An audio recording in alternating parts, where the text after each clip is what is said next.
Hello दोस्तों, नमस्कार। MCC classes में साथियों आपका बहुत बहुत स्वागत है। और आज हम देखने वाले हैं दोस्तों 14 तारीख का जो कि प्रश्न पत्र है हमारा, ये 3 बजे वाला आज देखने वाले हैं। इससे पुराना पेपर जो 9 बजे का वाला आपने नहीं देखा 14 तारीख का, तो प्रीवियस पेपर में जाइए और देख सकते हैं दोस्तों। यानी प्ले लिस्ट में जाके आप इस चीज़ को चेक कर सकते हैं और देख सकते हैं।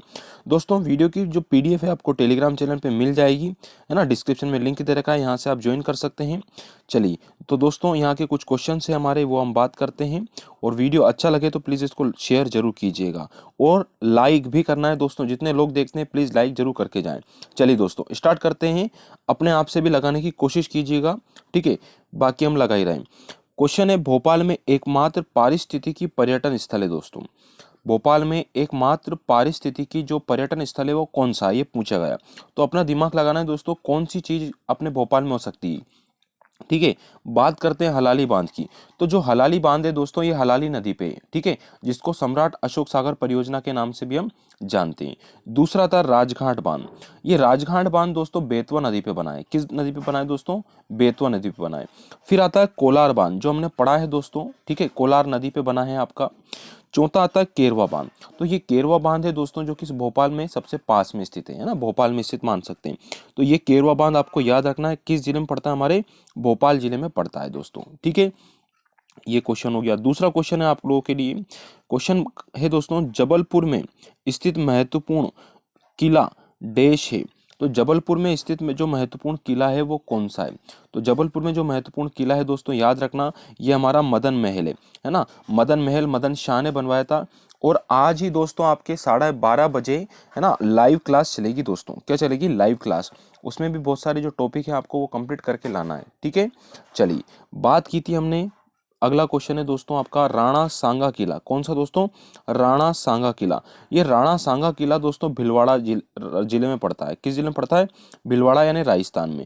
एक है महाराज किला, महाराजा किला। ये दोस्तों मध्य प्रदेश की राजगढ़ डिस्ट्रिक्ट में पड़ता है। कहाँ पड़ता है दोस्तों? राजगढ़ डिस्ट्रिक्ट में पड़ता है। एक आता है आमला किला। तो ये आमला किला दोस्तों आपके बेतवा नदी पे। किस नदी पे दोस्तों? बेतवा नदी पे, है ना। आज का जो टॉपिक है वो खनिज है। जो 12:30 बजे लाइव क्लास होगी ना दोस्तों, उसका टॉपिक आपका खनिज है। तो उसको देखना बिल्कुल ना भूले। अभी तो सिर्फ मैं दिखता हूँ, लेकिन अभी जल्द आपकी एक PDF के जरिए मैं आपको पढ़ाने वाला हूँ, है ना, PDF फॉर्मेट में। उसमें 4 ऑप्शन भी रहेंगे, क्वेश्चन रहेगा, ताकि आपकी प्रैक्टिस हो जाए। साइंस के भी आपके जल्द ओल्ड पेपर भी करवा दिए जाएंगे, और साथ में साइंस की भी जो प्रैक्टिस सेट है वो करवा देंगे आपकी, है ना। चलिए दोस्तों, निम्नलिखित में से कौन सी भारत सरकार द्वारा प्रारंभ की हुई परियोजना नहीं है? भारत सरकार की परियोजना नहीं है तो मयूर परियोजना नहीं है, ये आपको डायरेक्ट याद रख लेना है, ठीक है।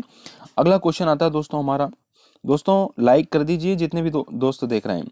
भारत में सबसे पहले मध्याह्न भोजन योजना यानी मिड डे मील स्कीम किसने प्रारंभ की थी? तो ये मिड डे मील जो स्कीम स्टार्ट की थी दोस्तों, वो किसने की थी? हमारे तमिलनाडु राज्य ने की थी। किस राज्य ने की थी दोस्तों? तमिलनाडु राज्य ने की थी। और ये 1995 में कर दी थी, है ना, 15 अगस्त 1995 को।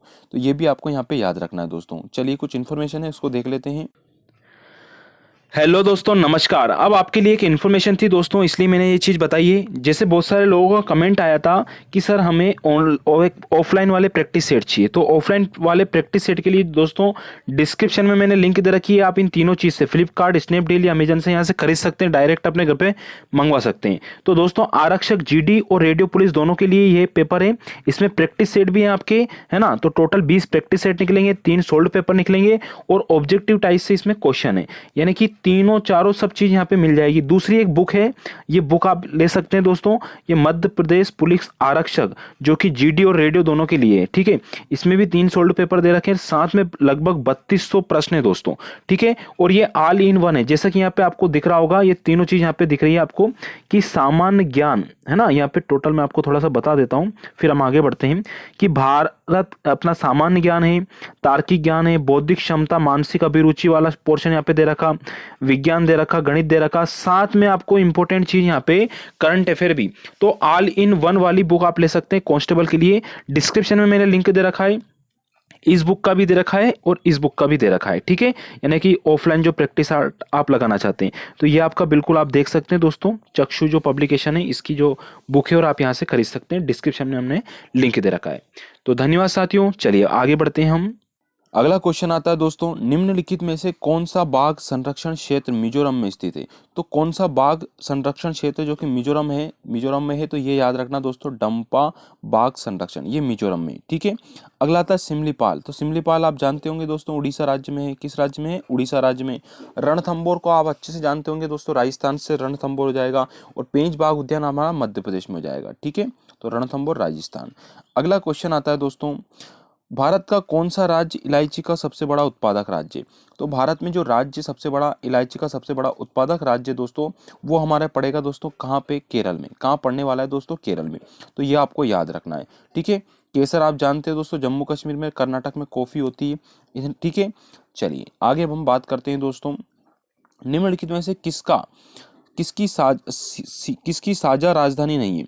ऐसे कौन से राज्य दोस्तों जिनकी साझा राजधानी नहीं है? देखिए मैं बता देता हूं दोस्तों, हरियाणा और पंजाब की एक ही राजधानी है, चंडीगढ़। आंध्र प्रदेश और आपकी जो है तेलंगाना, इसकी हैदराबाद थी अभी ना, उस टाइम का पूछा हुआ क्वेश्चन है, तो अपने उस हिसाब से अपने को लगाना है। हिमाचल प्रदेश की अलग से राजधानी है। ठीक है, शिमला। चलिए अगला क्वेश्चन आता है, निम्न में से कौन भारत का सबसे नया राज्य कौन सा है। तो भारत का सबसे नया राज्य आप लोग सभी लोग जानते होंगे मेरे ख्याल से, तेलंगाना राज्य। तेलंगाना राज्य मध्य प्रदेश का सबसे नया या लेटेस्ट राज्य आपका। ठीक है। अगला है मेडीखेड़ा बांध, ये नदी के ऊपर बना है दोस्तों। तो ये मेडीखेड़ा जो बांध है दोस्तों, ये आपका बना है सिंध नदी पे। किस नदी पे बना है दोस्तों? सिंध नदी पे। ये आपको याद रखना है। ठीक है दोस्तों।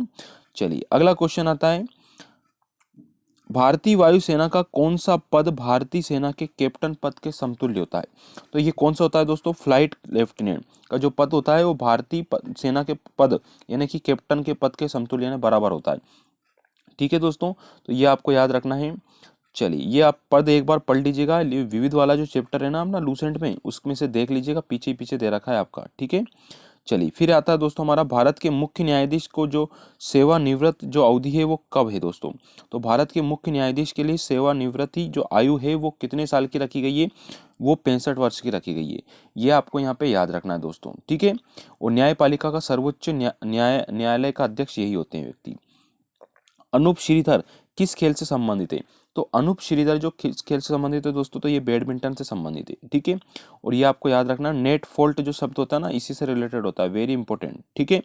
अगला आता है दोस्तों आपका, नीति आयोग का प्रमुख कौन है दोस्तों। तो नीति आयोग के जो प्रमुख होते हैं वो कौन होते हैं दोस्तों? प्रधानमंत्री। जो भी व्यक्ति प्रधानमंत्री के पद पे रहते हैं वो नीति आयोग के अध्यक्ष भी ऑटोमेटिक हो जाएंगे, है ना। इससे पहले आपकी योजना आयोग चली थी, आपको ये याद रखना। और 1 जनवरी 2015 से हमारे नीति आयोग की स्थापना की गई। ठीक है। इसके अध्यक्ष प्रधानमंत्री होते हैं। अगला क्वेश्चन है, एक उच्च न्यायालय के न्यायाधीशों के तह चलिए दोस्तों, एक उच्च न्यायालय के न्यायाधीशों की संख्या कौन तय करता है दोस्तों। तो ये कौन करता है दोस्तों? ये करते हैं हमारे भारत के राष्ट्रपति। कौन करते हैं दोस्तों? भारत के राष्ट्रपति। ये आपको यहाँ पे याद रखना है। ठीक है।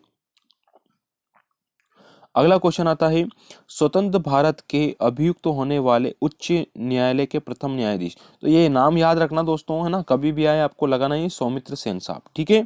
अगला क्वेश्चन आप लोगों के लिए, कि भारत में सबसे कम उम्र के यानी कब से सबसे कम उम्र के जो मुख्यमंत्री बने वो कौन बने थे दोस्तों। ये बने थे MO हसन फारूक मारिक दोस्तों। ये पुडुचेरी से बने थे। कहाँ से बने थे? पुडुचेरी से। और मात्र 29 साल और 9 माह की उम्र में ये यहाँ के प्रधान मुख्यमंत्री बन चुके थे दोस्तों। ठीक है। तो ये किसी भी राज्य के सबसे कम उम्र के मुख्यमंत्री रहने वाले व्यक्ति हैं, है ना। अगला क्वेश्चन है आपका, चलिए कुछ आपके गणित के हैं, जो रीजनिंग के हैं, या आपको प्रश्न लगाना है दोस्तों। वीडियो को लाइक कर दीजिए और शेयर कर दीजिए। ठीक है। चलिए टारगेट भी फिक्स रखना है 6 मार्च, है ना। चलिए दोस्तों अब आगे की ओर बढ़ते हैं। आगे प्रश्न आता है, कोणार्क मंदिर कहाँ स्थित है। तो कोणार्क मंदिर हमारा कहाँ स्थित है दोस्तों। तो ये हमारा उड़ीसा में स्थित है। कहाँ पे स्थित है दोस्तों? उड़ीसा में स्थित है। ठीक है। ये आपको यहाँ पे याद रखना है दोस्तों। ठीक है। ये जो बना है ना मंदिर, ये लाल बलुआ पत्थर एवं काले ग्रेनाइट पत्थर से बना है। ठीक है। गंग राजा जो नरसिंह देव के द्वारा यह मंदिर यहाँ पे बनवाया गया था। अगला क्वेश्चन आता है, खेल अनुशिक्षण में उत्कृष्टता के लिए भारत सरकार द्वारा देश प्रदान किया गया। तो क्या प्रदान किया गया दोस्तों? ये द्रोणाचार्य पुरस्कार प्रदान किया गया। तो ये आपको याद रखना है। तो खेल अनुशिक्षण में उत्कृष्टता के लिए जो भारत सरकार द्वारा एक पुरस्कार प्रदान किया जाता है वो कौन सा पुरस्कार है दोस्तों? द्रोणाचार्य पुरस्कार। ये आपको याद रखना है। इसकी स्थापना 1985 में की गई थी। फिर ये जैनों के 23वें तीर्थकर कौन थे दोस्तों? तो जैनों के 23वें तीर्थकर थे पार्श्वनाथ जी। कौन थे दोस्तों? पार्श्वनाथ जी 23वें गुरु थे आपके, ठीक है, ये आपको याद रखना है। इनके पिता का नाम इक्ष्वाकु वंशी थे दोस्तों, है ना। चलिए आगे हम बात करते हैं दोस्तों, मध्य प्रदेश में निम्नलिखित में से कौन सी नदी नर्मदा नदी के समानांतर बहती है? तो नर्मदा और ताप्ती नदी आप जानते होंगे दोस्तों, साथ साथ बहती है पूरब से पश्चिम दिशा की ओर, ठीक है, ये आपको यहाँ पे याद रखना है। अगला क्वेश्चन हम चर्चा करते हैं दोस्तों। चलिए क्वेश्चन आपके यहाँ पे समाप्त होते हैं। प्लीज दोस्तों चैनल को लाइक और शेयर जरूर कीजिएगा। कल का आपका क्वेश्चन है, बाल दिवस किस तारीख को मनाते हैं दोस्तों? बाल दिवस किस तारीख को मनाते हैं, प्लीज कमेंट कीजिए दोस्तों, ठीक है।